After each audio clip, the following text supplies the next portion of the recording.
Hello students, ये pair of linear equations in two variables chapter अभी हमारा continue कर रहे हैं हम इसको। ये पार्ट 4 यानी कि फोर्थ वीडियो है। और थोड़ा सा हम रिवीजन कर लेते हैं जो लास्ट क्लास में मैंने आप लोगों को कॉन्सेप्ट समझाया था कि जो हमारी पेयर ऑफ लीनियर इक्वेशंस दिया हुआ है उसमें हम वेरिएबल्स के कोफिशिएंट्स को कंपेयर करके कैसे पता लगाते हैं कि यूनिक सॉल्यूशन आएगा या फिर इनफाइनाइट सॉल्यूशंस या फिर नो सॉल्यूशन। तो ये मैंने जनरल इक्वेशंस लिख रखी हैं। a1x plus b1y plus c1 equals to zero, a2x plus b2y plus c2 equals to zero. ये पेयर है। पेयर का मतलब समझते हैं, दो इक्वेशंस हैं ये आपकी in two variables, linear equations in two variables. तो कैसे कंपेरिजन के लिए मैंने बताया था एक केस तो ये होता है अपना a1/a2 is not equal to b1/b2। तो क्या होता है यूनिक सॉल्यूशन। और लाइंस कैसी आती हैं आपकी इंटरसेक्टिंग। आपको बताया भी था, ग्राफ भी आपने ड्रॉ किया। a1/a2 अगर b1/b2 और c1/c2 तीनों इक्वल हों तब क्या होता है, इनफाइनाइट मैनी सॉल्यूशंस या इनफाइनाइट सॉल्यूशंस केवल हम लिख सकते हैं। और लाइंस जो आती है, जो ग्राफ आता है वो कैसा आता है, कोइंसिडेंट लाइंस। ये भी इस तरह का ग्राफ भी हमने ड्रॉ किया था और वेरीफाई भी किया था। उसके बाद a1/a2 is equal to b1/b2 is not equal to c1/c2, तो आता है नो सॉल्यूशन। और पैरेलल लाइंस आती हैं। पैरेलल लाइंस इंटरसेक्ट नहीं करती तो कोई भी कॉमन सॉल्यूशन नहीं होता है। इस बारे में हम क्या कर चुके हैं, पढ़ चुके हैं, ग्राफ भी ड्रॉ कर चुके हैं, ठीक है। और इसके बारे में हमने जो लास्ट वीडियोस हैं उनमें काफ़ी डिस्कस किया है। तो जिन्होंने नहीं देखे हैं वो पार्ट 1, पार्ट 2, पार्ट 3 सारे वीडियोस देख लें। सारे कॉन्सेप्ट क्या हो जाएंगे आपके, क्लियर हो जाएंगे। अब इस पर हम एक दो क्वेश्चंस और कर लेते हैं और उसके बाद अपना नेक्स्ट टॉपिक पे हम मूव करेंगे। तो पहला क्वेश्चन हम लेंगे इसमें, एग्जाम्पल 15 आप देख लेंगे बच्चों। Example 15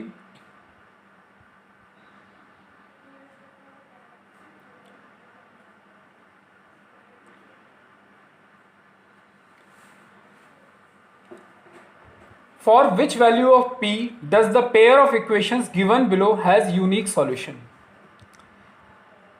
4x plus py plus 8 equals to 0। ये एनसीईआरटी का एग्जाम्पल 15 है। ओके, तो बुक मैं हमेशा बोलता हूँ बुक ज़रूर ले लें अपने साथ जब भी आप वीडियो देखते हैं। तो 2x plus 2y plus 2 equals to 0। अब ये पूछा है कि for which value of p, p की किस वैल्यू के लिए इसका यूनिक सॉल्यूशन होगा। यूनिक सॉल्यूशन होगा ये हमसे पूछा गया है इसमें। ओके, तो फॉर यूनिक सॉल्यूशन क्या कंडीशन होती है। For unique solution we have a1/a2 is not equal to b1/b2। a1/a2 और b1/b2 क्या होना चाहिए, इक्वल नहीं होना चाहिए। यानी कि 4/2, यहाँ पर देख लीजिए ये a1 जो x का कोफिशिएंट a1, y का कोफिशिएंट b1 और कांस्टेंट टर्म c1। ओके, फिर ये x का कोफिशिएंट a2, y का कोफिशिएंट b2 और कांस्टेंट टर्म c2। इसमें मैंने एक चीज़ और बताई थी कि जो ये आपका कांस्टेंट टर्म है इसको हमेशा या तो इक्वल के साइन के राइट में रखो या फिर लेफ्ट में, लेकिन दोनों को। अगर इस इक्वेशन 8 इधर है तो इस 2 को भी इधर ही रखना जो इसमें है। अगर नहीं होता तो इस तरफ लेके आ जाते हम। अगर दोनों इस तरफ है तो दोनों को इसी तरफ रहने दो। तो 4/2 a1/a2 4/2 ये आ जाएगा 4/2 is not equal to p/2। Okay, तो अब आप क्रॉस मल्टीप्लाई कर लीजिए। यहाँ से p को 2 से मल्टीप्लाई करेंगे तो कितना आ जाएगा, ये हमारा 2p, और 4 को 2 से करेंगे तो कितना आ जाएगा 8। ये क्रॉस मल्टीप्लिकेशन है। ओके, p को किससे किया 2 से और 4 को 2 से किया, तो ये आ जाएगा 2p is not equal to, ये लिख के ये थोड़ा इक्वल का साइन लगा हुआ है, नॉट इक्वल का ये लगा देता हूँ मैं एरो का साइन। p को किसने से किया 2 से, तो 2p is not equal to 8। तो डिवाइड कर देंगे 2 से दोनों साइड्स को, तो p is not equals to 4। ये इसका सॉल्यूशन आ गया, p is not equals to 4। तो फॉर यूनिक सॉल्यूशन के लिए p 4 नहीं होना चाहिए। 4 के अलावा कोई भी वैल्यू क्या हो सकती है p की। अगर क्यों नहीं होना चाहिए, क्योंकि जैसे ही आप p को 4 रख देते हो, देखो हर क्वेश्चन में मैं हमेशा एनालिसिस करना बताता हूँ, केवल हमारा जो पर्पज़ है वो क्वेश्चन को सॉल्व ही करना नहीं होना चाहिए। अगर p 4 हो गया तो क्या होगा। अगर मैं देखो यहाँ p पे की जगह रख देता हूँ 4, तो 4/2 कितना आएगा बताइए। 4/2 कितना आ जाएगा आपका 2, और पी भी आपने 4 रख दिया, पी अगर 4 हो जाता है तो 4/2 भी कितना आ जाएगा 2, तो A1/A2 किसके इक्वल हो जाएगा B1/B2 के, तो फिर यूनिक सॉल्यूशन नहीं होगा किसी भी हाल में, ठीक है। और इसमें फिर क्या हो जाएगा 8/2 कितना आ जाएगा आपका फिर 4, तो ये तो 4/2 आ गया 2, 4/2 2 और 8/2 क्या आ गया 4, तो ये कंडीशन बन गई A1/A2 is equal to B1/B2 is not equal to C1/C2, तो ये हो जाएगी कौन सी कंडीशन, पैरेलल लाइन की कंडीशन हो जाएगी, यानी कि नो सॉल्यूशन हो जाएगा ये तब। तो P क्या नहीं होना चाहिए 4 के अलावा कोई भी वैल्यू हो, 4.1 हो, 3.9 हो, 7 हो, -5 हो, -4 हो, सबके लिए क्या होगा यूनिक सॉल्यूशन। क्यों होगा यूनिक सॉल्यूशन, क्योंकि A1/A2 B1/B2 के इक्वल नहीं आएगा अगर P की वैल्यू 4 के अलावा कुछ भी रख दे तो अब ये हुआ हमारा पूरा एनालिसिस क्वेश्चन का। देयरफॉर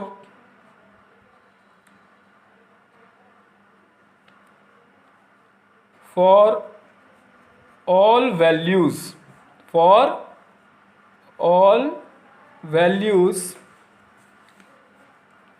ऑफ P एक्सेप्ट 4 या एक्सक्लूडिंग 4 को छोड़कर, except 4 the given pair of linear equations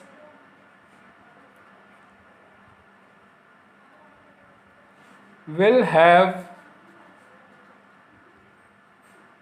a unique solution। क्या कैसा सॉल्यूशन होगा हमारा, यूनिक सॉल्यूशन होगा। इस तरह के क्वेश्चंस भी आ जाते हैं। एक तो क्वेश्चन ये किए थे हमने, चेक किए थे ना कि आपको इक्वेशंस दे दी और पूछा गया आपसे कि ये बताओ कि इसमें हमारा कंसिस्टेंट है या फिर इनकंसिस्टेंट है, तो मैंने आपको बताया भी था कि अगर आपका यूनिक सॉल्यूशन आ जाता है या फिर इनफाइनाइट सॉल्यूशंस आ जाता है तो दोनों केसेस में क्या होता है कंसिस्टेंट, और अगर नो सॉल्यूशन आ जाए तो इनकंसिस्टेंट, ठीक है। तब तो एक टाइप के क्वेश्चंस तो वो हमने किए थे। अब ये दूसरे टाइप के क्वेश्चंस हैं जिनमें हमको इसकी वैल्यू पूछ लेते हैं, पी की वैल्यू, के की वैल्यू। अब एग्जांपल 16 आप देखो, ये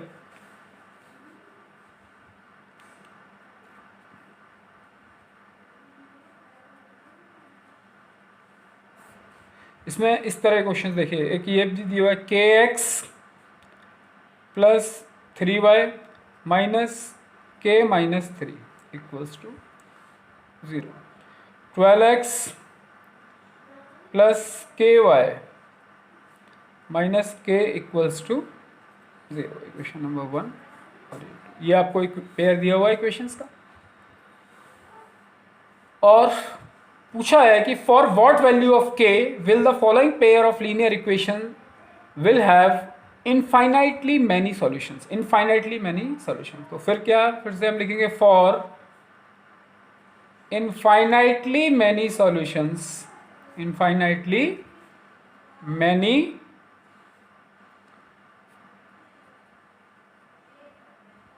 solutions we have, infinitely many solutions के लिए क्या होगा, क्या कंडीशन होती है, A1/A2 is equal to B1/B2 is equal to C1/C2।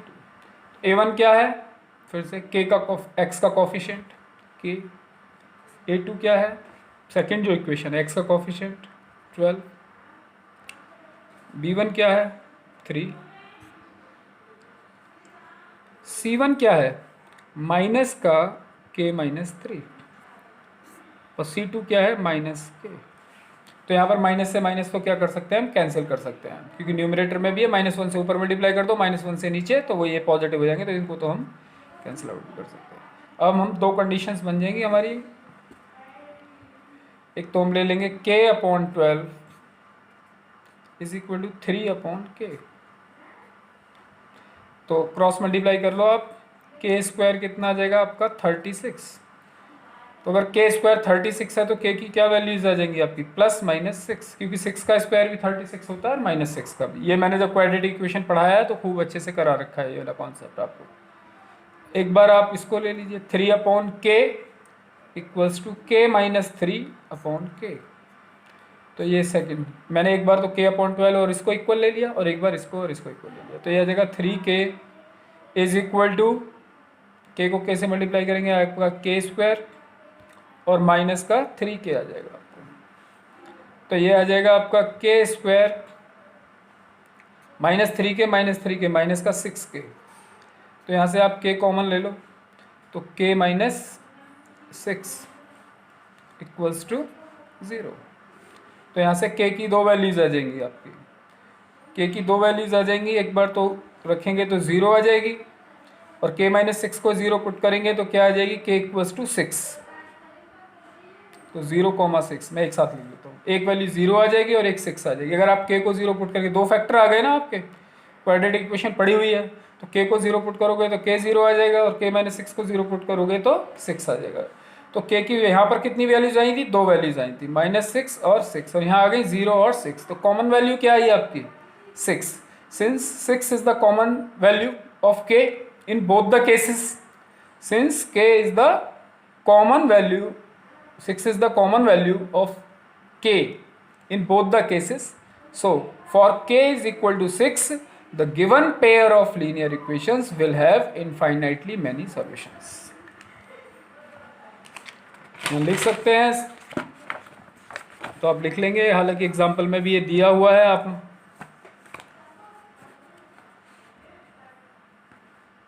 since k is equal to 6 is common in both of the cases,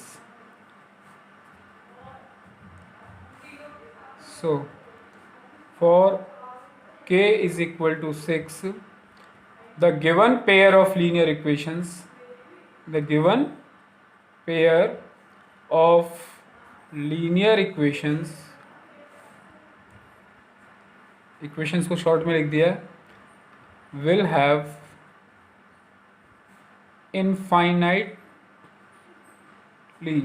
infinitely many solutions। इस तरह के क्वेश्चंस आपके आ जाते हैं, ठीक है। अब इसमें आप देखेंगे ना एक्सरसाइज 3.5 में इसी तरह का क्वेश्चन, एक्सरसाइज 3.5 के जो क्वेश्चंस है आपके, कि एक दो क्वेश्चंस बता भी देता हूं मैं इसमें से आपको, क्योंकि हम क्या कर रहे हैं, मैं क्या कर रहा हूँ कि एक्सरसाइज वाइज ना लेकर कॉन्सेप्ट वाइज ले रहा हूँ, कि मैंने A1/A2 वाले क्वेश्चन लिए, तो ये जो कोफिशिएंट्स पे बेस्ड है, तो ये क्वेश्चन करा दिया आपको, ठीक है। तो एक्सरसाइज 3.5 में भी कुछ क्वेश्चन हैं इस कॉन्सेप्ट पे बेस्ड हैं आपके। तो जैसे ये दिया हुआ है आपका कि फॉर क्वेश्चन नंबर 2 का फर्स्ट जो पार्ट है, For which values of a and b does the following pair of linear equations have an infinite number of solutions? a और b की किस वैल्यू के लिए, तो आपको दिया हुआ है यहाँ पर 2x + 3y is equal to 7, a - b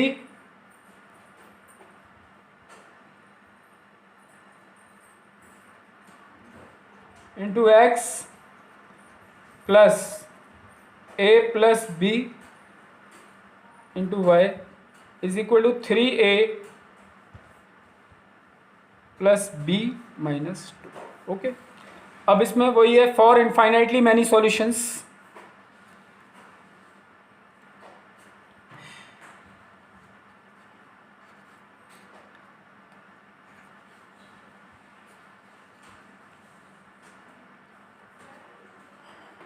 A1/A2 is equal to क्या होगा, B1/B2 is equal to C1/C2, यानी कि 2/A - b, यहाँ पे x का कोफिशिएंट है 2 और यहाँ पर x का कोफिशिएंट है a - b। Okay, B1 y का कोफिशिएंट कितना है बताइए, 3, यहाँ पर y का coefficient a + b is equal to C1/C2। तो मैंने कहा था कि देखो, या तो जो कांस्टेंट टर्म है ना, यहाँ पर कांस्टेंट टर्म 7 है और ये राइट हैंड साइड के इधर है, ओ सॉरी इक्वल के साइन के राइट हैंड साइड में है, और यहाँ पर कांस्टेंट टर्म 3a + b - 2 है, वो भी राइट हैंड साइड के क्या, वो सॉरी इक्वल के साइन के राइट हैंड साइड में है, ये भी इक्वल के साइन के राइट हैंड साइड में और ये भी इक्वल के साइड में, तो कोई प्रॉब्लम नहीं है। या तो दोनों ही इक्वल के साइन के लेफ्ट में हो या दोनों ही राइट में हो। अदरवाइज क्या हो जाएगा, अगर एक लेफ्ट में और एक राइट में है तो साइन लेने में कई बार बच्चों से क्या हो जाती है, मिस्टेक हो जाती है। इसलिए मैंने कहा था इसको एक ही तरफ रखेंगे आप, 3a प्लस बी माइनस 2, ये आ गया आपका। अब इसमें दो केसेस बन जाएंगे आपके, जैसे अभी अभी किया था, इसको और इसको ले लेते हैं एक बार। तो हम 2 अपॉन ए माइनस बी, ये आपका 2 upon A minus B is equal to 3 upon A plus B. Cross multiply कर लेंगे, 3a minus 3b is equal to 2a plus 2b। तो 3a में से इधर से आ जाएगा हमारा 3a माइनस 2a, तो इधर कितना बचेगा आपका a, लीजिए 3a माइनस 3b है माइनस 2a माइनस 2b, 0। तो 3a में से 2a जाएगा तो कितना बचेगा आपका a, और माइनस का 3b और माइनस का 2b, तो माइनस का 5b आ जाएगा इक्वल्स टू 0। इक्वेशन नंबर 1 मान लो इसको। ओके, ए और बी की कोई फिक्स वैल्यू नहीं आई है, इक्वेशन बन गई है, कोई प्रॉब्लम नहीं। अब सेकंड का देखते हैं, एक और केस ले लेते हैं। एक बार 3 अपॉन ए प्लस बी को 7 upon 3a plus B minus 2 के इक्वल। ये कैसे किया है देखो, मैं फर्स्ट पेज को दोबारा बता देता हूँ आपको। एक बार तो मैंने किया है कि 2 अपॉन ए माइनस बी, इसको 3 अपॉन ए प्लस बी के इक्वल ले लिया। अब एक बार 3 अपॉन ए प्लस बी को मैं 7 upon 3a plus B minus 2 के इक्वल ले रहा हूँ, ठीक है।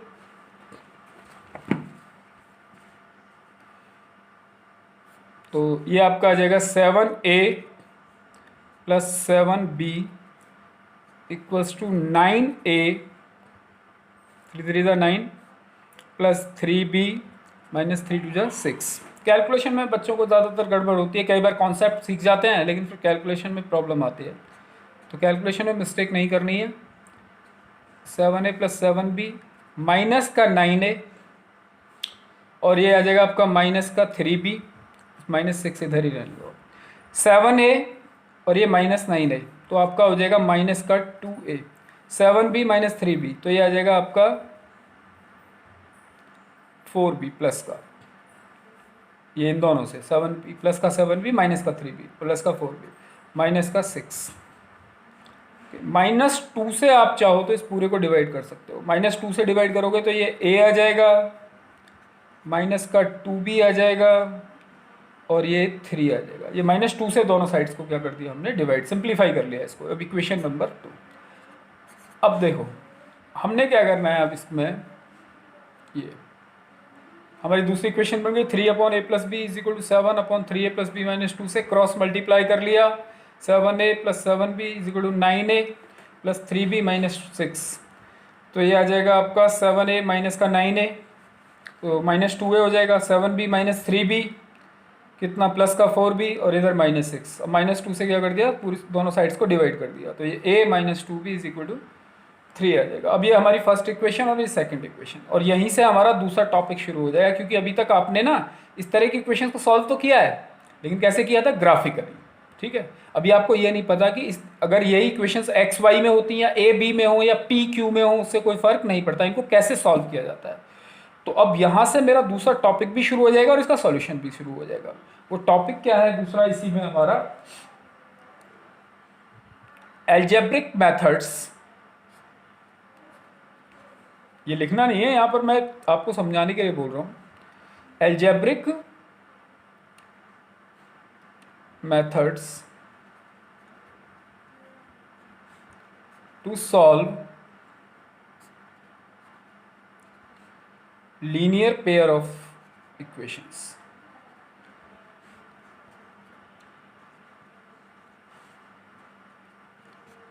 इक्वेशंस को मैंने शॉर्ट में लिख दिया।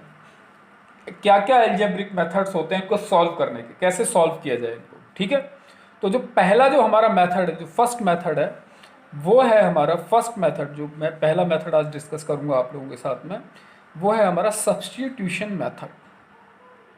सब्स्टिट्यूशन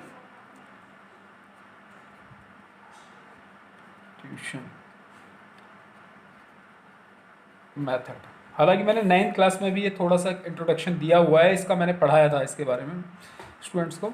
तो सब्स्टिट्यूशन मेथड में जैसा कि नाम से ही पता लगता है कि सब्स्टिट्यूट करना होता है, आपको सब्स्टिट्यूट करनी होती है एक वेरिएबल की वैल्यू। आपको एक इक्वेशन से दूसरी इक्वेशन में क्या करनी होती है, सब्स्टिट्यूट करनी होती है। चलो इस क्वेश्चन को मैं सॉल्व करके दिखा देता हूँ सब्स्टिट्यूशन मेथड से कैसे सॉल्व करेंगे। तो हमारी एक इक्वेशन है, इसमें पहली इक्वेशंस को दोबारा लिख लेते हैं यहाँ पर। a minus 5b equals to 0, ये हमारी फर्स्ट इक्वेशन थी। और एक इक्वेशन थी हमारी a minus 2b equals to 3, ये हमारी सेकेंड इक्वेशन थी। ओके, अब आप क्या करेंगे कि या तो फर्स्ट इक्वेशन से a की वैल्यू या b की वैल्यू जो भी कन्वीनियंट है उसको सेकेंड इक्वेशन में पुट कर दो, या फिर सेकेंड इक्वेशन से a की वैल्यू या b की वैल्यू निकालो और उसको फर्स्ट में पुट कर दो। जैसे अब मैं क्या कर रहा हूं, फ्रॉम इक्वेशन 1, ध्यान देना, फ्रॉम इक्वेशन 1 की बात कर रहा हूं। a को मैं क्या लिख सकता हूं, a इज इक्वल टू लिख सकता हूं मैं, माइनस का 5b इधर चला जाएगा तो कितना हो जाएगा हमारा 0 प्लस 5b। 0 प्लस 5b का मतलब क्या हो जाएगा, a is equal to 5b। तो a की वैल्यू क्या आ जाएगी 5b, और अगर मैं b की वैल्यू निकालूं तो क्या आ जाएगी a अपॉन 5 को यहाँ नीचे ले जाएंगे। लेकिन इसकी ज़रूरत नहीं है, मैं क्या कर रहा हूँ a की वैल्यू को पुट करूंगा। मैंने फर्स्ट इक्वेशन से a की वैल्यू निकाली और सेकंड में पुट कर दूंगा। ध्यान रखें, निकाली किससे, फर्स्ट से, तो किस में पुट करूंगा, सेकंड में। तो अब मैं पुट कर दूंगा, put a is equal to 5b, substitute कर देते हैं। पुट का मतलब यहाँ पर सब्सटीट्यूट, मैं बता देता हूँ, ब्रैकेट में लिख भी देता हूँ, इसीलिए इसका नाम है substitution method. Put a is equal to 5b in equation 2, जो सेकेंड इक्वेशन है ना उसमें हम पुट कर देंगे। तो a की जगह पे हमने क्या पुट कर दिया यहाँ पर, 5b minus 2b is equal to 3। 5b में से 2b जाएंगे तो क्या बचेगा आपका 3b इज इक्वल टू 3। आपने पढ़ा हुआ है एक सिंगल वो आपने linear equations in one variable को कैसे सॉल्व किया जाता है, तो आपने 7th में भी पढ़ा है, 8th में भी पढ़ा है। तो 5b माइनस 2b 3b आ जाएगा, 3b कितना आ जाएगा, तो ये वन वेरिएबल में हो गई ना। पहले 2 वेरिएबल में थी ये वाली इक्वेशन जो सेकेंड इक्वेशन थी, लेकिन अब किस में हो गई है आपकी, 1 वेरिएबल में। क्यों हो गई, क्योंकि हमने a की जगह पे क्या पुट कर दिया, 5b। वो कहाँ से पुट किया, फर्स्ट इक्वेशन से। तो 5b minus 2b 3b is equal to 3 से दोनों साइड डिवाइड कर दो तो b इज इक्वल टू कितना आ जाएगा 1, या ट्रांसपोज कर दो तो इधर मल्टीप्लाई में है तो उधर जाके क्या हो जाएगा, ये डिवाइड। तो b की वैल्यू कितनी आ जाएगी आपकी, 1 आ गई। ओके, नाउ a कितना था आपका बताइए, 5b था ना, a is equal to 5b निकाला होता, तो a इज इक्वल टू हो जाएगा, b की जगह मैं क्या रख दूंगा, सॉरी 5b की जगह पे क्या रख दूंगा मैं, 1। तो a की वैल्यू हमारी क्या आ जाएगी, 5। तो हमारा क्या आ जाएगा, a is equal to 5 and b is equal to 1 is the required solution,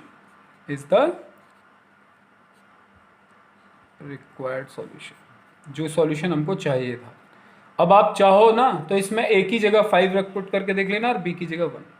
अगर आप ये भी चाहते ना, इसी क्वेश्चन को ऐसे सॉल्व करना चाहते थे कि आपने a को 5b क्यों यहाँ से क्यों लिया, आप यहाँ से पुट करना चाहते, तो a की वैल्यू कितनी आ जाती है यहाँ से, 2b प्लस 3, माइनस का 2b उधर हो जाता, प्लस जाकर हो जाता, a इज इक्वल टू हो जाता 2b प्लस 3, और यहाँ पर a की जगह पे क्या रख देते आप, 2b प्लस 3। अगर आपने सेकंड से वैल्यू निकाली है वेरिएबल की तो उसको किस में पुट करना है आपको, फर्स्ट में, और अगर फर्स्ट से निकाली है तो किस में पुट करना है, सेकंड में। आप a की भी निकाल सकते हो, आप b की भी निकाल सकते हो। अब यहाँ पर a का ज़्यादा कन्वीनियंट था इसलिए मैंने a की निकाली। क्यों, अगर मैं b को लिखता तो b की जगह क्या लिखता, a अपॉन 5, तो b की जगह पे यहाँ पे क्या रखना होता, a अपॉन में 5 रखता मैं, तो फ्रैक्शन में आ जाता। तो कैलकुलेशन थोड़ी ज़्यादा टिपिकल होती, लेकिन अभी कैलकुलेशन ज़्यादा ईजी रही। तो ये हमारी मर्जी होती है, हमें अपने से डिसाइड करना है। अनटिल और अनलेस इट इज़ आस्क्ड, अगर कोई पूछा गया है, कोई इंस्ट्रक्शन दिया गया है कि भाई नहीं ए को ही सब्स्टिट्यूट करना है, या बी को ही सब्स्टिट्यूट करना है, या एक्स को सब्स्टिट्यूट करना है, या वाई को सब्स्टिट्यूट करना है, हमें वो तो कंपलसरी है कि भाई हमें तो एक्स को ही सब्स्टिट्यूट करना है।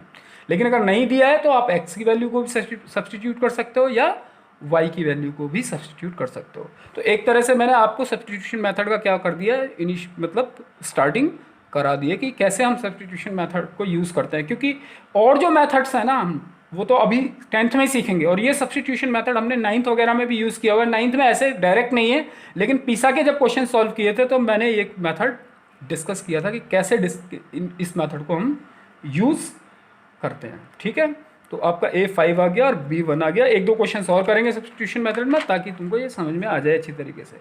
ओके, और आप देखो, आप चाहो ना A की जगह 5 रख के देख लो, और B की जगह A की जगह 1 और B की जगह 5। आप देखिए यहाँ पर क्या आएगा, इनफाइनाइटली सॉरी A की जो वैल्यू आई थी हमारी, क्या आई थी यहाँ पर, A की वैल्यू 5 आई है और B की वैल्यू कितनी आई है 1। ओके, देखते हैं। देखो A की वैल्यू 5 है और B की वैल्यू 1 है। अगर आप पुट भी करते हैं, देखो मैं हमेशा कहता हूँ थोड़ा वेरिफिकेशन कर लो, अगर टाइम तो है आपके पास। A की जगह 5 रखो, B की जगह 1, तो 5 माइनस 1 कितना हो जाएगा 4, तो ये 4x हो जाएगा आपका। ये वाली टर्म क्या हो जाएगी 4x। ओके, A की जगह 5 रखो और B की जगह 1, तो ये वाली जो टर्म है वो हो जाएगी आपकी 5 प्लस 1 6। ये कितनी हो गई देखो 4, ये क्या हो गई 6, तो 2/4 कितना आ जाएगा 1/2। 3/6 कितना आ जाएगा 1/2। A की जगह 5 रखो और B की जगह 1, तो A की जगह 5 रखेंगे तो 3 5 जा 15, 15 और 1 16, 16 माइनस 2 14, ये वाली 14 हो जाएगी। तो 7/14 भी कितना आ जाएगा 1/2। तो 1/2 is equal to 1/2 is equal to 1/2। तो इनफाइनाइटली मैनी सॉल्यूशंस। वेरिफिकेशन भी हो गया कि हमारी A और B की जो वैल्यू आई है वो एकदम क्या है, करेक्ट है। A की जगह 5 रखा, B की जगह पे क्या रखा 1। फिर से बता देता हूँ, 5 माइनस 1 4, 5 प्लस 1 6 आएगा, और यहाँ पर 14 आएगा। तो यहाँ आएगा 4, यहाँ 6 और यहाँ 14, तो 4x, तो 2/4 1/2, 3/6 1/2, 7/14 1/2। तो हमारी वैल्यूज़ क्या है, करेक्ट है। वहीं पे हमारा एक 30 सेकंड से 15 सेकंड में वेरिफिकेशन भी हो गया कि हमारा जो हमने जो सॉल्यूशन किया है वो करेक्ट है। और इस तरीके से आपने सब्स्टिट्यूशन मेथड भी क्या कर लिया, सीख लिया। ओके, अब सब्स्टिट्यूशन मेथड सीख लिया तो एक दो क्वेश्चन और कर लेते हैं सब्स्टिट्यूशन मेथड पे। अब सब्स्टिट्यूशन मेथड में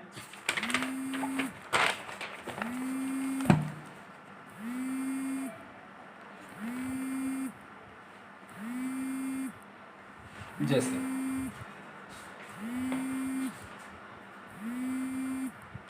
एक क्वेश्चन आ जाता है हमारा,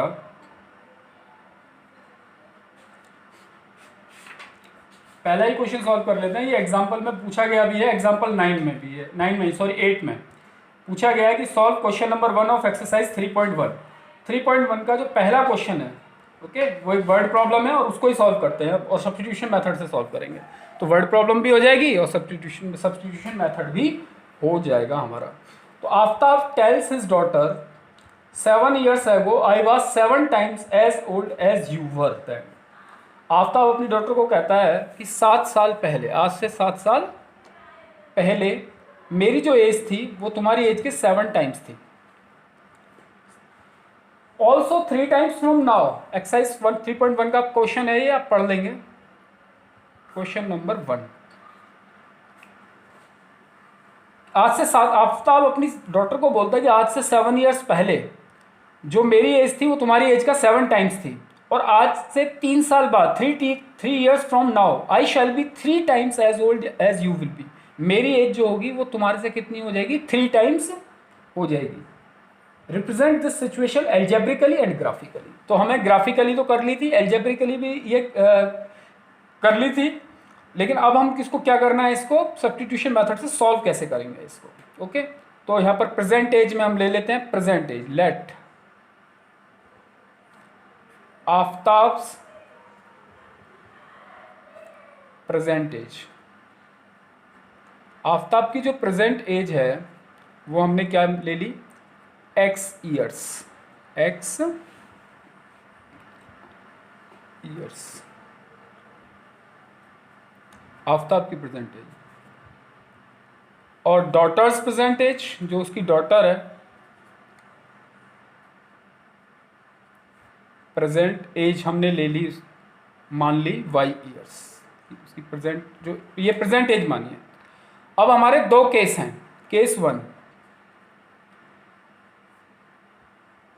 केस 1 है हमारा 7 ईयर्स एगो, 7 साल पहले क्या था। एगो मतलब ब्रैकेट में मैं लिख भी देता हूं बिफोर, 7 साल पहले। 7 साल पहले क्या था। आफताब की एज कितनी होगी बताइए।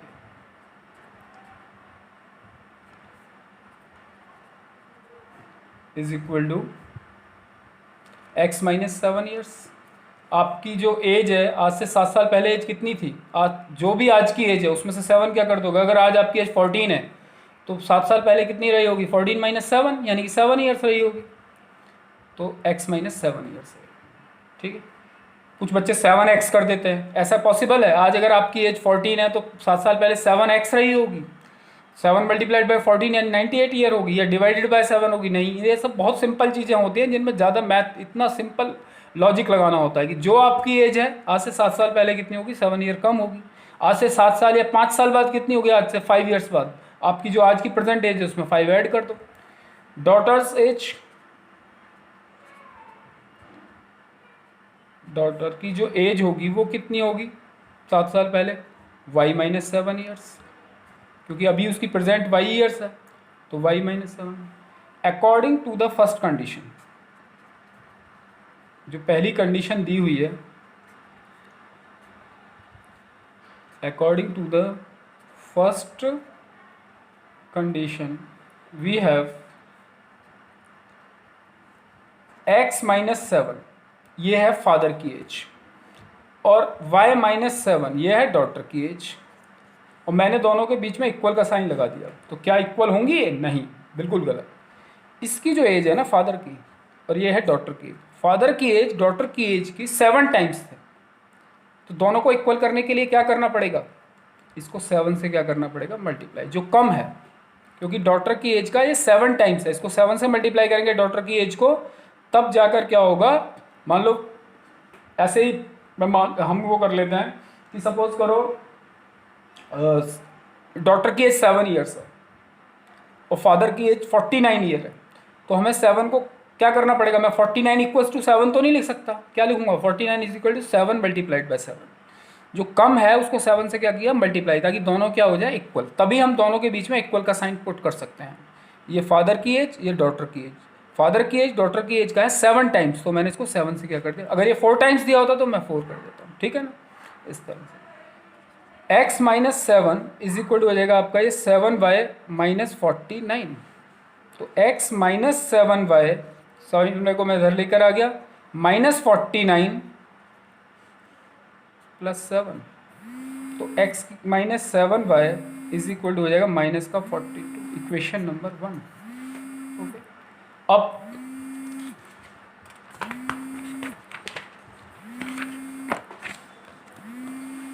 सेकंड कंडीशन, केस 2, जो सेकंड कंडीशन है उसमें क्या है, आफ्टर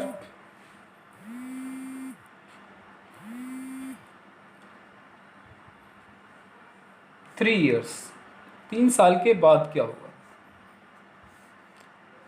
आफ्ताब की जो एज होगी वो क्या होगी, मैं पूरा डिटेल में लिख रहा हूँ, आप शॉर्ट में भी कर सकते हो। x प्लस 3 ईयर्स, और डॉटर की एज क्या होगी उसकी 3 साल के बाद। अभी हम प्रेजेंट से देख रहे हैं, प्रेजेंट में उसकी x है, तो 3 साल के बाद कितनी होगी, x प्लस 3। और जो डॉटर है उसकी एज कितनी होगी, y प्लस,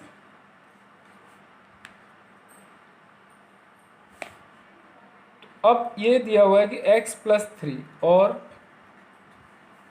y प्लस 3, क्या ये दोनों इक्वल हैं, नहीं। दिया है कि 3 कितने टाइम्स होगी वो, 3 टाइम्स। ये फादर की एज जो है वो डॉटर की एज के 3 टाइम्स थी, तो इसको हमने 3 से मल्टीप्लाई कर दिया, तो ये दोनों इक्वल हो जाएंगे। x plus 3 is equal to 3y plus 9, 3y को इधर ले लेंगे हम, x minus 3y is equal to 9 minus 3, transposing, तो is equal to 6, equation number 2। ये 2 इक्वेशन नंबर 2 है, और इक्वेशन नंबर 1 थी हमारी x minus 7y is equal to -42, equation number 1। अब आपकी फिर से मर्जी है, आप फर्स्ट से या फिर सेकंड से x की वैल्यू या फिर y की वैल्यू निकाल के उससे पुट कर दो। तो मैं यहाँ पर इजी मुझे क्या लग रहा है कि मैं x की वैल्यू निकालूँ सेकंड इक्वेशन से और फर्स्ट में क्या कर दूँ, पुट कर दूँ। y की चाहे आप y की भी कर सकते हैं, लेकिन y की पुट करेंगे तो ये आ जाएगा आपका माइनस का 3y आ जाएगा 6 माइनस एक्स, और -3 फिर डिनोमिनेटर में चला जाएगा तो फ्रैक्शन में आएगा। तो ज़्यादा अच्छा है क्योंकि x के साथ कोई कोफिशिएंट नहीं है, तो मैं x की फ्रॉम इक्वेशन 2, क्योंकि x के साथ कोई कोफिशिएंट नहीं है तो मैं सेकंड इक्वेशन से निकाल रहा हूँ। फ्रॉम इक्वेशन 2 x की वैल्यू आ जाएगी आपकी 3y + 6। कैसे हुआ, माइनस का 3y उधर जाकर क्या हो जाएगा, प्लस का 3y। 6 + 3y लिखो या 3y + 6 लिखो, कोई फर्क नहीं पड़ता, x की वैल्यू ये होगी 3y + 6 होगी। Put x is equal to 3y + 6 in equation 1। First equation में पुट कर दो। फर्स्ट इक्वेशन क्या है, x की जगह पर मैं क्या रख दूंगा, देखो 3y + 6 -7y is equal to -42। -7y + 3y तो ये आएगा हमारा -4y, और ये आएगा -42, और 6 इधर जाकर क्या हो जाएगा, माइनस का। वेरिएबल्स को एक साइड ले लेते हैं और कॉन्स्टेंट्स को एक साइड ले लेते हैं। ये तो आपने linear equation in one variable जो सॉल्व करना सीखा ही है, 7th में भी था 8th में भी था। तो -4y इज इक्वल टू आपका आ जाएगा यहाँ से -4y is equal to -48। Minus से माइनस क्या हो जाएगा आपका, कैंसिल। y की वैल्यू आ जाएगी 48/4, तो y की वैल्यू कितनी आ जाएगी, 12। Okay, now x is equal to 3y + 6, तो आ जाएगा 3y की जगह 12 + 6, 12 3 36, 36 और 6 कितना आ जाएगा, 42। यानी कि फादर की जो एज है वो 42 ईयर्स है, और डॉटर की एज कितनी है प्रेजेंट, 12 ईयर्स है। फादर की एज 42 ईयर्स और डॉटर की एज 12 ईयर्स। अब छोटा सा वेरिफिकेशन कर लेता हूँ, ऐसे वेरिफिकेशन के लिए मैंने बॉक्स बना दिया, आपको दूँ कैसे करें वेरिफिकेशन दोनों कंडीशंस का। अगर हम 7 ईयर्स बिफोर की बात करें, 7 साल, देखो जरा 7 साल पहले फादर की जो एज होगी, जो फादर है अभी 42 है, तो 7 ईयर्स पहले कितनी रही होगी, 35। 42 - 7 35। डॉटर की जो एज रही होगी वो कितनी रही होगी 7 साल पहले, बताओ। अभी 12 है तो 7 साल पहले कितनी रही होगी, 5। तो क्या 35 5 का क्या है, 7 टाइम्स है। तो पहली कंडीशन क्या हो रही है, फुलफिल हो रही है। अब 3 ईयर्स लेटर या आफ्टर, 3 साल के बाद फादर की जो एज होगी 3 साल बाद कितनी हो जाएगी उसकी, 45 3 ईयर्स के बाद, और इसकी कितनी हो जाएगी डॉटर की, 15। कितना टाइम्स है बताओ, देखिए 45 15 का कितने टाइम्स है, 3 टाइम्स। यानी दोनों कंडीशंस क्या हो रही हैं, फुलफिल। 4 मार्क्स का क्वेश्चन और 15 सेकंड में क्या हो जाएगा, एकदम वहीं पर वेरिफिकेशन हो गया हमारा कि हमने जो किया है वो 100% क्या है, करेक्ट है। तो इस तरह से आप क्या कर सकते हैं, सॉल्व कर सकते हैं। और सब्स्टिट्यूशन मेथड आपको मैंने बता ही दिया, इसमें कोई प्रॉब्लम नहीं आती है। 2 इक्वेशंस आपकी दी होती हैं, आपको एक इक्वेशन से किसी भी एक से एक वेरिएबल की वैल्यू निकालकर दूसरे में पुट करनी होती है। ठीक है, कुछ क्वेश्चंस करेंगे, प्रैक्टिस करेंगे तो आप अपने आप ही इसको, इसमें आपकी मास्टरी हो जाएगी पूरी। उसके बाद देखिए ये कुछ कंडीशंस ना सब्स्टिट्यूशन मेथड करते टाइम इस तरह की कंडीशंस भी आ जाती हैं।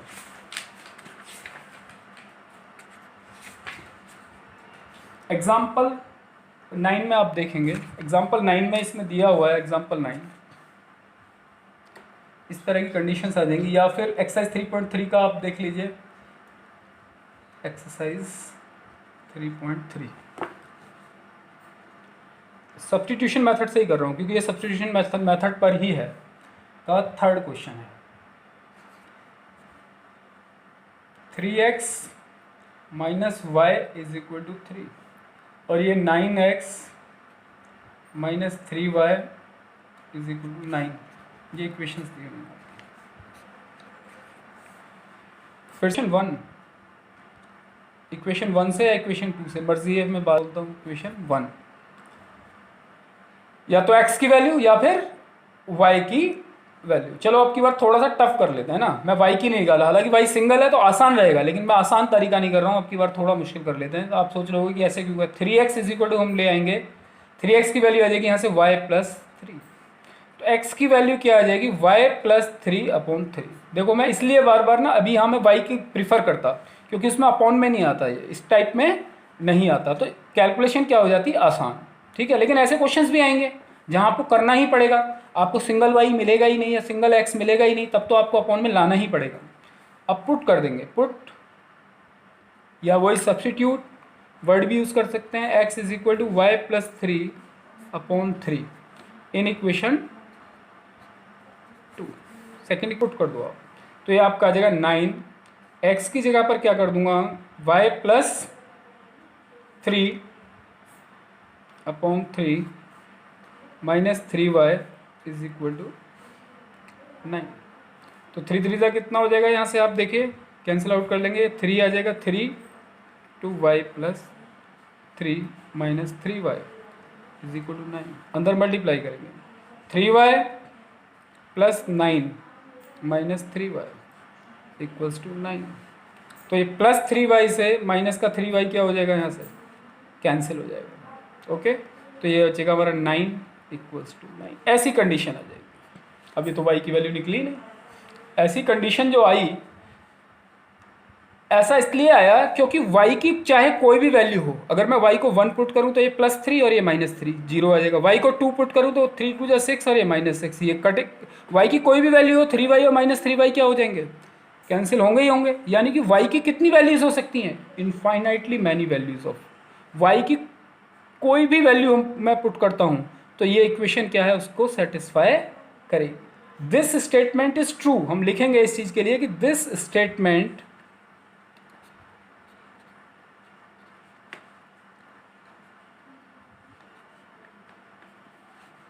true for all values of y, so for all values of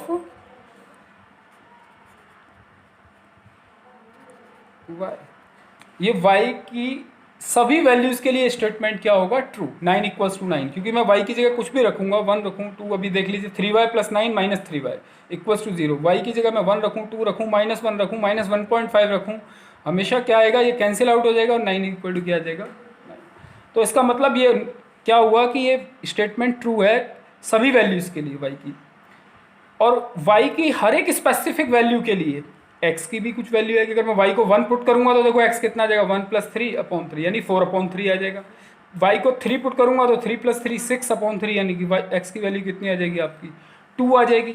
तो जब y की इनफाइनाइट वैल्यूज़ हैं तो x की भी क्या आएंगी, हमारी इनफाइनाइटली मैनी वैल्यूज़ आएंगी। ये जो सिचुएशन अराइज हुई है, this situation has arisen because equation 1 and equation 2 या बोथ इक्वेशंस आर सेम। ये दोनों इक्वेशंस देखो सेम है, आप फिर से देख लो यहाँ से 3x minus Y is equal to 3, और अगर इस पूरी इक्वेशन को मैं 3 से मल्टीप्लाई कर दूँ, 9x माइनस का 3y 3 9, लेफ्ट हैंड साइड को भी 3 से मल्टीप्लाई किया गया है, राइट हैंड साइड को पूरी इक्वेशन को 3 से मल्टीप्लाई कर दिया गया, यानी कि दोनों इक्वेशंस क्या है, सेम है जो मैंने कर। और यहाँ देख लो a1/a2 is equal to b1/b2 is equal to c1/c2 भी आएगा। तो जब इस तरह की कंडीशन आएगी तो सब्स्टिट्यूशन मेथड में ये वाली कंडीशन आ जाएगी, तो आप क्या लिख दोगे, this statement is true for all values of y, so infinitely many values of y are possible, and for each value of y there will be a unique value, a specific value of x, so infinite values of x are also possible. So hence this system of equation has infinitely many solutions. इस तरह से हम लिख देंगे this statement is true for all values of y, फिर लिखेंगे for each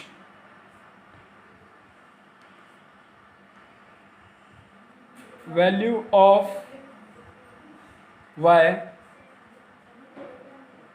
there will be a specific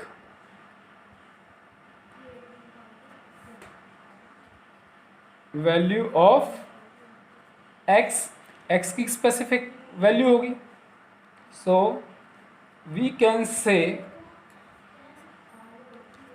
that infinite many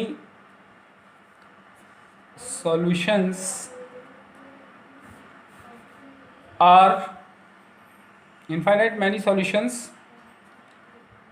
are there for the given pair of linear equations. ये जो लीनियर इक्वेशंस दी हुए हैं इनके इनफाइनाइटली मैनी सॉल्यूशंस होंगे, ठीक है। तो एक कंडीशन तो ये आ ही जाएगी, जो हमने दोनों कंडीशन की हैं कि आपके सॉल्यूशन आ जाएंगे। एक कंडीशन ये आ सकती है इस तरह की, तो इनफाइनाइटली मैनी सॉल्यूशंस हो जाएंगे। एक और भी कंडीशन आ सकती है, एक कंडीशन ये आ सकती है आपकी इस टाइप के क्वेश्चंस में। एक क्वेश्चन और बता देता हूँ जो कि आपका है एग्जाम्पल 10।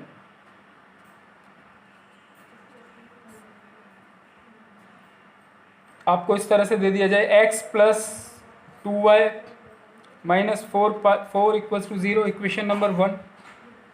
और एक दिया हुआ है 2x plus 4y minus 12 is equal to 0, equation number 2। तो इसमें क्या करना होगा आपको, फिर वही आप इक्वेशन 1 या इक्वेशन 2 किसी भी एक से क्या करेंगे, वैल्यू निकालेंगे x की या फिर y की। और फर्स्ट से, अब देखो यहाँ से मैं क्या करता हूँ, फर्स्ट से निकाल लेता हूँ ना, ज़्यादा आसान रहेगा क्योंकि x सिंगल है। From equation 1 bar bar substitution method में वही करना होता है। x की वैल्यू जाएगी आपकी 4, तो इधर जाकर क्या हो जाएगा पॉजिटिव, और 2y इधर जाके क्या हो जाएगा नेगेटिव, 4 माइनस 2y। अब पुट कर देंगे, पुट करेंगे x is equals to 4 minus 2y in equation 2। Second equation में क्या कर देंगे हम, इसमें पुट कर देंगे। तो सेकेंड इक्वेशन है 2x, x की जगह मैं रखूँगा 4 माइनस 2y, देखो ये 2x है ना, तो 2 plus 4y minus 12 equals to 0। 2x था, x की जगह ये रख दिया, प्लस वही सेकेंड इक्वेशन मैंने क्या कर दी, x की वैल्यू पुट कर दूँ। तो 2 4 ज़ा कितना हो जाएगा, ये 8, 2 2 ज़ार 4y प्लस का 4y माइनस 12 इक्वल्स टू 0। तो माइनस 4y प्लस 4y क्या हो जाएगा, यहाँ से कैंसिल। तो 8 माइनस 12 इक्वल्स टू 0। तो यहाँ बचेगा आपका 8 माइनस 12 मतलब माइनस 4 बचेगा। 8 माइनस 12 का मतलब बचेगा यहाँ माइनस 4, ओके, माइनस 4। तो माइनस 4 इक्वल्स टू 0। क्या ऐसा पॉसिबल है? Never, which is a false statement, which is a, ऐसी सिचुएशन भी आ जाएगी है ना, which is a false statement. ये एक फॉल्स स्टेटमेंट है, नेवर पॉसिबल, ऐसा पॉसिबल नहीं है। देयरफॉर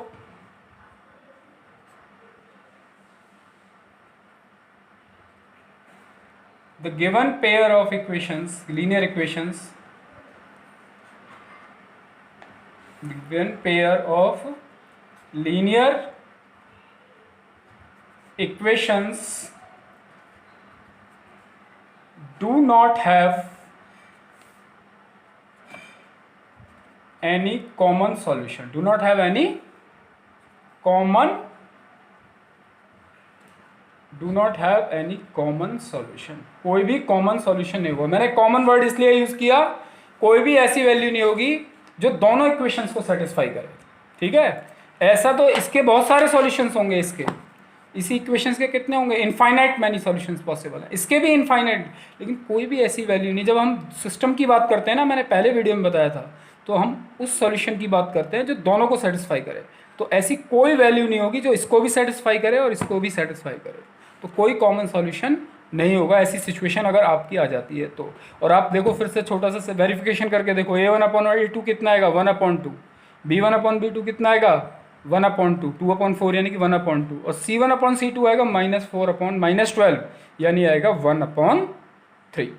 तो ये आपका 1/3 आ जाएगा। तो इसका मतलब A1/A2 is equal to B1/B2 is not equal to C1/C2। तो ये नो सॉल्यूशन वाली कंडीशन है, इसलिए हमारा ऐसा आएगा। नो सॉल्यूशन वाली कंडीशन को जब आप सब्स्टिट्यूशन करोगे तो आपकी ये कंडीशंस आएगी, फॉल्स स्टेटमेंट आ जाएगा। और जब आपकी इनफाइनाइट मैनी सॉल्यूशंस वाली होगी तो इस तरह की कंडीशन आएगी, 9 = 9, 10 = 10, 30 -13 = -13, इस तरह की कंडीशंस आएंगी। तो तीनों कंडीशंस मैंने आपको बता दी हैं, कैसे सॉल्व करना है ये भी आपको बता दिया है, ठीक है। इसके बाद क्वेश्चंस तो बहुत सारे होते हैं, आपका कॉन्सेप्ट क्लियर होना चाहिए और आपकी कैलकुलेशंस आपकी ठीक हों, तो उसके बाद आपको नंबर ऑफ क्वेश्चंस कितने भी आप कर सकते हो, कोई प्रॉब्लम नहीं आएगी। जो मेरा नेक्स्ट वीडियो आएगा उसमें हम लोग जो बाकी के जो दो मेथड्स और हैं, एक एलिमिनेशन मेथड और एक क्रॉस मल्टीप्लिकेशन मेथड, उनको भी हम डिस्कस करेंगे, ठीक है। अब उससे पहले जो मैंने एक क्वेश्चन पूछा था कि आप लोगों को कमेंट में डाल के उसका आंसर देना था, लेकिन किसी भी स्टूडेंट ने एक भी कमेंट में उसका आंसर नहीं आया। हाँ, एक बच्चे ने मेरे को बस खाली 2 स्टूडेंट्स थे जिन्होंने कि मुझे पर्सनली व्हाट्सएप करके उसका सॉल्यूशन पूछा कि इसका क्या सॉल्यूशन हो सकता है, लेकिन किसी ने भी उसको कमेंट में, मैंने कहा था कि कमेंट में आपको उसका आंसर क्या करना है, तो वो क्वेश्चन आपका ये वाला था फिगर 3.6 में। और किसी एक भी स्टूडेंट ने इसका सॉल्यूशन मुझको नहीं सेंड किया कि इसका आंसर ये आना चाहिए। मैंने इसका एरिया पूछा था, एरिया ऑफ ट्राइंगल BPQ का मैंने पूछा था, इसमें BPQ का। तो अगर आपको ये अच्छे से, शायद जिन बच्चों ने देखा होगा, ये जो ट्राइंगल आपका बन रहा है यहाँ पर, ये जो ट्राइंगल है ये ऑब्ट्यूज्ड एंगल ट्राइंगल है। अगर आप देखो तो ध्यान से, ऑब्ट्यूज एंगल ट्राइंगल में क्या होता है, देखो यहाँ पर मैं बता भी देता हूँ। ये इस तरह की सिचुएशन बन रही है, इसमें जितने भी हमारे एक्यूट एंगल ट्राइंगल होते हैं ना, देखो ये हमारा जैसे कोई भी एक्यूट एंगल ट्राइंगल है, या रफ में बना दिया हमने ABC। तो जब हम परपेंडिकुलर्स ड्रॉ करते हैं ना एक्यूट एंगल ट्राइंगल में, तो परपेंडिकुलर जो आता है वो किस में आता है, ट्राइंगल के अंदर ही आ जाता है। ट्राइंगल के अंदर ही हमारा परपेंडिकुलर क्या हो जाता है, ड्रॉ हो जाता है, कभी भी एक्यूट एंगल ट्राइंगल के केस में। लेकिन अगर हमारा ऑब्ट्यूज एंगल ट्राइंगल है, देखिए ये जैसे ऑब्ट्यूज एंगल ट्राइंगल है, ये वाला, ये मैंने अपनी क्लासरूम टीचिंग में कई बार डिस्कस भी किया है। ये अगर आप यहाँ पर अगर P से क्या खींचते हो, अगर मैं कहूँ कि P से आपको परपेंडिकुलर खींचना है, तो यहाँ पे कहीं परपेंडिकुलर नहीं आएगा। देखो ये कोई परपेंडिकुलर नहीं, परपेंडिकुलर अगर यहाँ आएगा तो बाहर आएगा, ये परपेंडिकुलर यहाँ पे आएगा, मान लो S। तो इसका जो एरिया होगा, अगर मैं इसके एरिया की बात करूँ तो इसका एरिया होगा ½ BC × AD, base corresponding altitude, half base multiplied by corresponding altitude. मैं इसके एरिया की बात करूँ, area of triangle PQR, PQR की अगर मैं बात करूँ तो ये होगा ½ QR × PS। यहाँ पर QR पर जो परपेंडिकुलर है ना एल्टीट्यूड है वो PS है, ओके। तो एक स्टूडेंट ने मुझसे एक बार ये भी पूछा कि सर अगर आप QR और इनटू में PS ले रहे हो तब तो PSR का एरिया आ जाएगा, नहीं आएगा। PSR का एरिया वो तब आता जब आप बेस SR ले लेते। अगर आपने SR बेस ले लिया तो वो फिर किसका आ जाएगा, PSR का। अभी PQR का ही आएगा। अगर ये एरिया किसका आएगा, area of triangle PQR, half base आपने क्या लिया QR और कॉरस्पॉन्डिंग एल्टीट्यूड PS। एल्टीट्यूड बाहर है इसका, ओके, क्योंकि ऑब्ट्यूज एंगल ट्राइंगल है, इसमें एल्टीट्यूड हमने कहाँ खींचा है, बाहर। और इस तरह का जो ट्राइंगल, ये जो शेप आ रही है इसमें ट्राइंगल एल्टीट्यूड कहाँ आ रहा है, अंदर आ रहा है, तो इसका हाफ BC × AD। तो ये इस क्वेश्चन में भी यही बात है। इसमें आप जरा ध्यान से देखेंगे, यहाँ ये जो परपेंडिकुलर है ना, इसमें जो होगा वो QO होगा। QO जो होगा वो एल्टीट्यूड होगा आपका QO। तो एल्टीट्यूड होगा आपका यहाँ से Q से O तक की जो डिस्टेंस है वो 1 यूनिट है। कितनी है यहाँ पर, 1 यूनिट। अब इसका बेस जो आप लोगे वो बेस कितना लोगे, बेस गलती से बच्चों ने लिया O से लेकर P तक का बेस, नहीं, गलत। अभी जो मैंने बताया, बेस आपको लेना होगा B से लेकर P तक। अगर O से लेकर P तक का आपने बेस ले लिया, O से P, तो वो एरिया जो बना आएगा आपका वो OPQ का एरिया आ जाएगा, OPQ का। लेकिन हमको किसका निकालना है, BPQ का। तो एरिया ऑफ BPQ जो होगा, एरिया ऑफ ट्रायंगल BPQ, मैं लिख देता हूं यहां पर,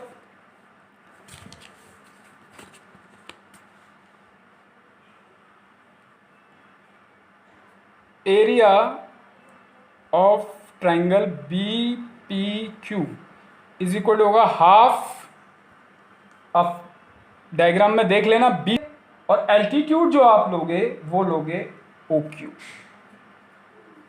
यहां पर जो एल्टीट्यूड आ रहा है वो ट्राइंगल के बाहर है, क्योंकि ऑब्ट्यूस एंगल ट्राइंगल है। बी पर जो है ना एंगल है, बी पर जो एंगल बन रहा है ना, जो हमारा एंगल पी बी क्यू है, मैं लिख भी देता हूं यहां पर, angle P B Q is obtuse, obtuse है वो। तो क्यू से जो एल्टीट्यूड खींचा है ना, ये बाहर एल्टीट्यूड जाएगा आपका ऊपर, तो half B P multiplied by O Q. अब बी पी कितना है, बी से पी तक की डिस्टेंस देख लो, यूनिट में देख लो कितने यूनिट है, केवल 2 यूनिट है। नेगेटिव मैंने कहा था नेगेटिव लेना नहीं है। और ओ क्यू कितना है आपका, 1 यूनिट है। तो इतने square unit, area square unit में लिखते हैं हमेशा, 2 से 2 कैंसिल हो जाएगा, ये हमारा 1 स्क्वायर यूनिट आ जाएगा।